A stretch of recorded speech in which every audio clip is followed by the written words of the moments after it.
और सहरसा में एक चुनावी सभा को संबोधित करते हुए प्रधानमंत्री मोदी ने विपक्ष पर हमला बोला। उन्होंने कहा कि बिहार में डबल इंजन सरकार ने जंगल राज को सुशासन में बदला।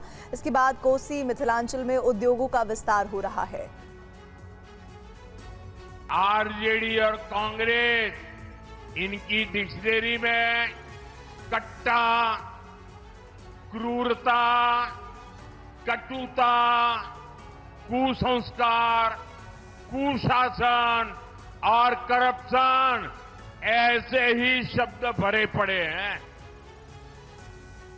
जंगल राज की पाठशाला में इन्होंने बस यही सीखा है। युवा साथियों, आपके माता पिता ने वो दौर देखा है जब हमारे रक्षक भी सुरक्षित नहीं थे। खुद पुलिस वालों की जान संकट में रहती थी। माताओं बहनों, दलित, महादलित, पिछड़ों, अति पिछड़ों के साथ तो क्या क्या नहीं होता था। और बिहार में मधुबनी के खुटौना में चुनावी रैली को संबोधित करते हुए अमित शाह ने एक बार फिर कांग्रेस और आरजेडी के परिवारवाद पर हमला बोला। उन्होंने कहा कि लालू यादव अपने बेटे को सीएम बनाना चाहते हैं और सोनिया अपने बेटे को पीएम, लेकिन दोनों पद पर वैकेंसी नहीं है। ये लालू एंड कंपनी और सोनिया जी ये परिवारवाद की राजनीति चलाने वाले लोग हैं। लालू जी अपने बेटे को बिहार का मुख्यमंत्री बनाना चाहते और सोनिया जी राहुल बाबा को देश का प्रधानमंत्री बनाना चाहते। मैं ये सीता मैया की भूमि पर से कहता हूं, सोनिया जी, लालू जी का बेटा यहां सीएम नहीं बन पाएगा और सोनिया जी का बेटा दिल्ली में पीएम भी नहीं बन पाएगा। मिथिला वालों, बिहार में सीएम की कुर्सी पर नीतीश बाबू बैठे हैं और दिल्ली में पीएम की कुर्सी पर मोदी जी बैठे हैं। जगह खाली नहीं है, जगह खाली नहीं। और बिहार के मधुबनी के खुटौना में अमित शाह ने क्या कहा वो आपने सुना। अब आपको खुटौना से हमारे संवाददाता निशांत चतुर्वेदी की रिपोर्ट दिखाते हैं।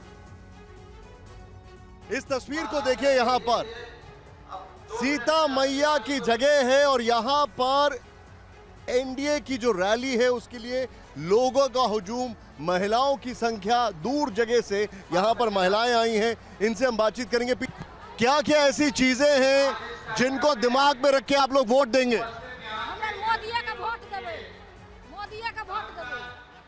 ये बताइए मुझे, यहाँ पर कई सारी पॉलिटिकल पार्टीज हैं, कई नेता हैं। कुछ दिन पहले सीता मैया के मंदिर का भी यहाँ पर उसके हमने गृह मंत्री जी को देखा था। माँ सीता को लेकर यहाँ पर लोगों की भावनाएं एकदम अद्भुत तरीके से होती हैं। आप लोग जब वोट डालने जाते हैं तो आपके मन में क्या चल रहा है? देखिए, सीता मैया या राम भगवान हमारे धार्मिक आस्था और सांस्कृतिक विरासत है, लेकिन हम वोट जब डालने जाते हैं तो शासन, सुशासन जो है उसी पे डालते हैं। और नीतीश कुमार और नरेंद्र मोदी का शासन रोल मॉडल है। पिछले देश स्वतंत्रता के 75 साल से ज़्यादा हो गए हैं। इस 75 साल में इन दोनों का सरकार जो है ये रोल मॉडल है जनता के हित में और जनता के लिए काम करने वाले जो है, इसलिए हम लोग इनको देते हैं। गुप्ता जी, ये बताइए, आपकी क्या अपने नेता से मांग है, क्या चाहते हैं? हम अपने नेता से यह चाहते हैं कि फिर से नीतीश कुमार की सरकार बने। क्यों? और हम आए क्यों? हम लोगों को विकास की जाल बिछा दिया है और घर घर पानी, घर घर बिजली, और यहाँ कोई चीज का कमी हम लोगों को नहीं रखा है। इसलिए फिर से सरकार नीतीश कुमार की बनना चाहिए और सतीश बाबू को भारी बहुमतों से विजय होना चाहिए। यहाँ पर खड़े होने की जगह नहीं है, लोग इतने सारे हैं यहाँ पर। भीड़ देखिए आप कितनी है। आप कहाँ से आए हैं? खुटना प्रखंड का है, मधुपुर से आए हैं। ये बताइए, जब आप वोट देने जा रहे हैं तो आप अपने नेता से क्या चाहते हैं? कुछ नहीं, हमको चाहिए विकास चाहिए। हमें खुटना प्रखंड का विकास चाहिए। विकास का मतलब क्या हुआ? विकास का रोड चाहिए, पानी चाहिए, बिजली चाहिए, सब मिला हुआ है। उसमें और विकास चाहिए, शिक्षा चाहिए जी। बिहार की शिवर रैली में गृह मंत्री अमित शाह ने कहा कि बिहार का सीएम कौन बनेगा ये चुनने का अधिकार घुसपैठियों को नहीं होगा। बांग्लादेशी घुसपैठिए को बिहार की मतदाता सूची से निकालना चाहिए या नहीं निकालना चाहिए? जोर से बोलो, निकालना चाहिए या नहीं निकालना चाहिए? एक घुसपैठिया हमारे गरीबों का अनाज में बंटवारा कराता है, युवाओं की रोजगारी छीनता है, और जो बांग्लादेश से यहां आए हैं उनको बिहार का सीएम कौन होगा इसका वोट देने का अधिकार नहीं। रीगा वालों, मैं कहकर जाता हूं, मेरी बात ध्यान से सुन लेना। ए राहुल बाबा को बिहार नहीं, पूरे देश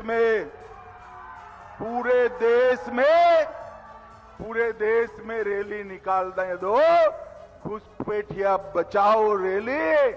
राहुल बाबा, हम देश से एक एक घुसपैठिए को चुन चुन कर निकालेंगे।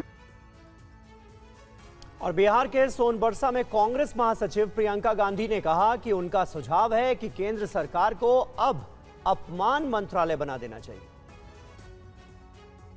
इसीलिए मेरा सुझाव यह है कि वो एक नया मंत्रालय बना दे और उसका नाम रखें अपमान मंत्रालय। क्यों? अच्छा सुझाव है पप्पू जी। एक अपमान मंत्रालय बना दे ताकि उनका समय व्यर्थ ना हो। वो बड़ी बड़ी सूचियां निकाल देते हैं कि हमें इसने गाली दी, उसने गाली दी, इसने हमारा अपमान किया, तो खुद क्या बैठ के सूची बनाएंगे? अपमान मंत्रालय बना देगा।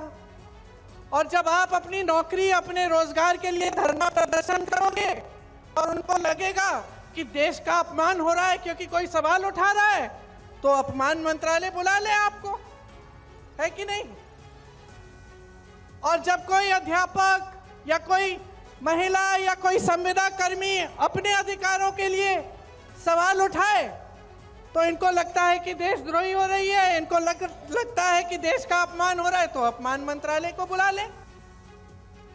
और बिहार चुनाव में अब पीएम मोदी के कट्टा वाले बयान पर घमासान मचा हुआ है। कांग्रेस और आरजेडी ने कहा कि पीएम के दावों में कोई सच्चाई नहीं है। दोनों दलों ने उनकी भाषा पर भी सवाल उठाए। ये मोदी जी इस देश के प्रधानमंत्री होके ऐसी बातें करते हैं तो मुझे हंसी आती है। पीएम के कट्टा वाले बयान पर आरजेडी ने भी सवाल उठाए। तेजस्वी यादव ने कहा कि कभी किसी प्रधानमंत्री ने कट्टा जैसी भाषा का इस्तेमाल नहीं किया। गुजरात जाते तो फैक्ट्री लगाने की बात करते, बिहार आते तो कट्टे चलाने की बात करते। हमने आज तक इतना प्रधानमंत्री जी का गिरा हुआ स्तर नहीं देखा। भाषा का क्या बोली बोलते, अरे काम की बात करे प्रधानमंत्री। इससे पहले पीएम मोदी ने कहा था कि आरजेडी ने कांग्रेस की कनपट्टी पर कट्टा रखकर सीएम का पद चोरी किया। कट्टा रखकर सीएम पद चोरी कर लिया, घोषणा करवा के रहे, फिर जबरदस्ती कांग्रेस से सीएम उम्मीदवार को समर्थन की घोषणा कराई गई कट्टा रख करके।